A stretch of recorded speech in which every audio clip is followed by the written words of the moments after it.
پەیوەند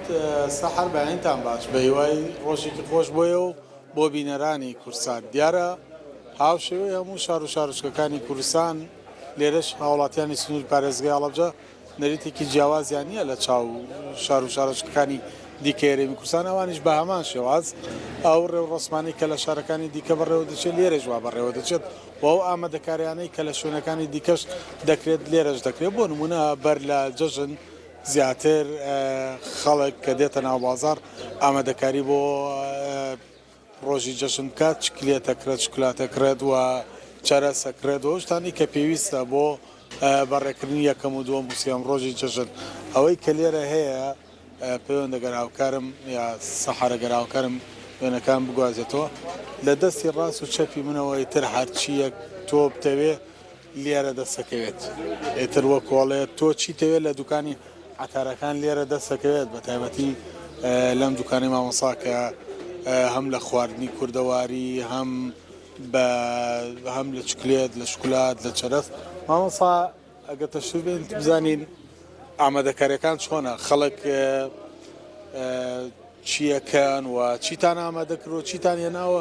بۆ جەژنی ئەم ساڵ یانی ئەو شتانی کە ئێوە ناوتانە ئەمریکانی سلێمانی بڕۆ بۆ بێ چی ویست گەر پێم بڵێ خەڵک چۆن ئامادەی ڕۆ بۆ جەژن و ئەم ساڵ چی تازەتان هێناوە ڕاستکە سەرەتا بەخێر بێن وەڵای ئەمە هەموو ئامادەکارێکمان کردووە هەموو ساڵ ئامادەکاریەکەین بۆ پێداویستی ڕەمەزان و جەژن ئەوەی کەوا بۆ ڕەمەزانەکە بەرەو کۆتایی ئەڕوا بەڵام بۆ جەژنەکە هەموو شتێکمان ئامادە کردووە ئەوەی کە پێویستە قەیسیە و فاسۆلیە و کشمیشە و هەروەها چەندین جۆری جیاواز چکلێت و نەستەلە و نقلی جیاوازمان هێناوە هی خۆمانە و هی وڵاتانی دراوسێ و تەنانەت ئێرانی و تورکی و ڕوسی و ئۆکرانیشمان هێناوە لە هەڵەبجە خواردنیەکەی جیاواز پێ لە شوێنێکی دیکە نەبێت لێرە زیاتر فرۆشی هەبێت یا بەرهەمێک لێرە زیاتر بفرۆشێت لە شوێنێکتر کەمتر بفرۆشێت وڵا زیاتر ئاتەن جژن لە کوردستانە بەعام هەموو شارەکان قەیسی و فاسۆلیایە زیاتر ئێتر کەم کەس شتێکی تایبەتر لێنێت هە زیاتر قەیسی و فاسۆلیاکەیە قەیسی فاسۆلیاکە ئێوەش تەواوی ئەو بابەتانەی کە پێویست بێ بە بابەتی جەژن لێرە بوونیە باڵێ هەموو شتێکمانەیە لەخوا بە زیاد بێ هەر کەس شتێکی پێویستە دێت ئێمە بۆی دابی نەکەین لێرە بەڵێ باسیەوە بۆ بکەی خەڵک چۆن پێشوازیە کات لە ئامادەکاری جەژن بازاڕ چۆنە ڕاستەکەی وەڵای خەڵک یعنی زۆر بە دڵشکاوانە زۆر بە سارد و سڕانە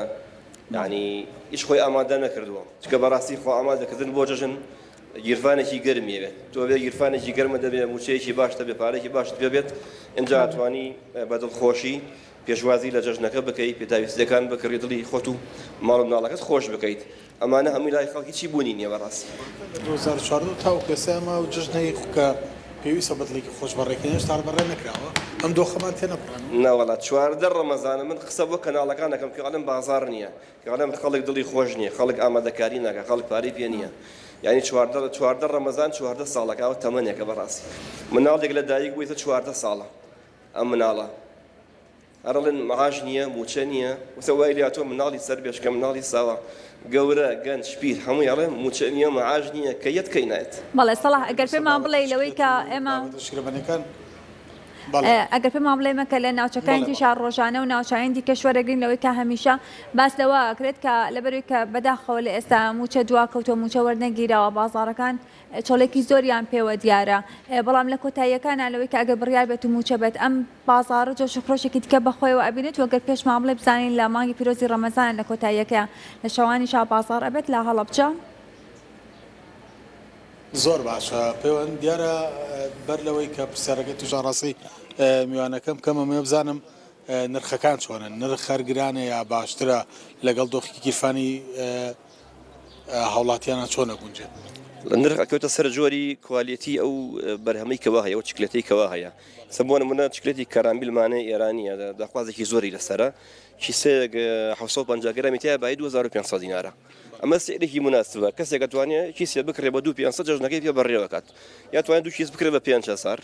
بەو شێوەیە چکلێتمانەیە سنە 3000 ئۆکرانیەکانمانەیە 6 و 7 و 8 سێ جواری هەیە چکلێتی شیرەکەی هەیە قاوەکەی هەیە میوەکەی هەیە داخوازی زۆر لەسەرە ئۆکرانیە چکلێتی شۆفانی ڕوسیمان هەیە بە دوو جواری جیاواز سادە و شکلاتەکەی هەیە ئەمە 10,000 بێ کیلۆی شۆفانی ڕوسی بەناوبانگە شتێکی زۆر چاکە ئەمەمانەیە چکلێتی گوێ زیندیمانەیە 6,000 بێت چکلێتمان هەیە چکلێتی ترش و شیرینی قەیسەکەی پیاڵن کیلۆی 3,500 دینارە چکلێتی نەستەلەیمان هەیە 5,000 دوکان تاکەی هەیە شەوانی شەر هەتانەیە هەر بە ڕۆژەوە دوکانەکەنەوە ئێسامە بەرەو جەژنە ڕۆین ڕۆژ بە ڕۆژ نزیکە بینەوە لە کۆتای مانگی ڕەمەزان تاکەی دوکانتان هەیە ئەوەی فرۆشیاری عەتارەکان ئێمە لە ڕەمەزانە تا 15 ڕەمەزان بەیان تا ئێوارە هەمانە لە 15 ڕەمەزان بەدواوە لە پاش تەراوی حەوە تا 12 شەو ئێمە لێرین حتا آخر ساعتی ڕەمەزان کە کۆتا ڕۆژی ڕەمەزان ئێمە تا 12 شەو لێرین هەموو پێداویستیەک ئامادەیە بۆ هاوڵاتیانی خۆشەویستی شاری هەڵەبجە دەوروبەری گریمان بەیانی موچادرێت گۆڕانکارێکی نوعی لە فرۆشتنە ڕۆدا دیار خەڵک بە حەزەرەوە کڕین و فرۆشتنەکات ئەوەی کە تۆ تەجروبەت لەگەڵا بێت هەمیشە لە کۆتایی ڕۆژەکانی ڕەمەزانە ئەبین ئینجاری وایە موچەیە کە درێ ئەڵێنەوە بازار گڕوتینێکی تری بە خۆیەوە بینی چاوەڕێ کرێ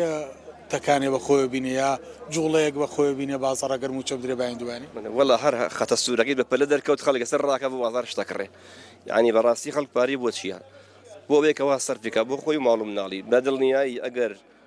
بێت و لەم دووسێ ڕۆژی کەوا ڕەمەزان ماوە موچێ دابش بکرێ گۆڕانکاری گەورە بەسەر بازاڕایەت گۆڕانکاری بەسەر ژیانی خەڵکایە خەڵک بە دڵخۆشی پێشوازی لە ژنەکەیەکە بەڵام خوا نەخواستە بە پێچەوانە بێت کە ئومێدەواری نوانە بێت ئەوە خەڵک بە ناوئومێدی پێخەتە ناو جەژنەکەی و بۆ شێوەبی ئەمەل بێ بەڕاستی هیوادارین موچەکە بەدرێ و دابش بکرێت هیوادارین دەستان خۆش ماسییان ژین خوا بازارتان بە دیارە پەیوەند سەحەر هەر لە دەستی چەپیەمەوە ئەو خواردنە کوردەواریانە بوو کە مامۆسا ئاماژەی پێکرد لە دەستی ڕاستیشمانەوە لێرە ئێستا ئەمەش هەمووی تەواوی ئەو بەرهەمانەیە کە هەموو خانمان لە ماڵە پێویستیان هەیتر یا بۆ سەر بۆ ناو چێشت و پێخۆرەکان بێت یاخود بۆ بەردەمیوان بێت و هەموو خۆراکە کوردەواریانەی کە تۆ ئەتەوێت لە دوکانی عەتارا دەسی بخی لەم دوکانانە دەرەکەوێت لەگەڵ تەواوی دەرمانەکانی دیکە و هەموو ئەو پێخۆرانەوە لێرە ئەنواع شێواز بەرهەم هەیە بەگشتی لە ئێستادا لە سنووری هەڵەبجە باوشێوەی هەموو شار و شارۆچکەکانی دیکەی هەرێمی کوردستان خەڵک خۆی ئامادە کردووە و میوانەکەش ئاماژەی پێکرد بەداخەوە 14 ڕەمەزانە بەو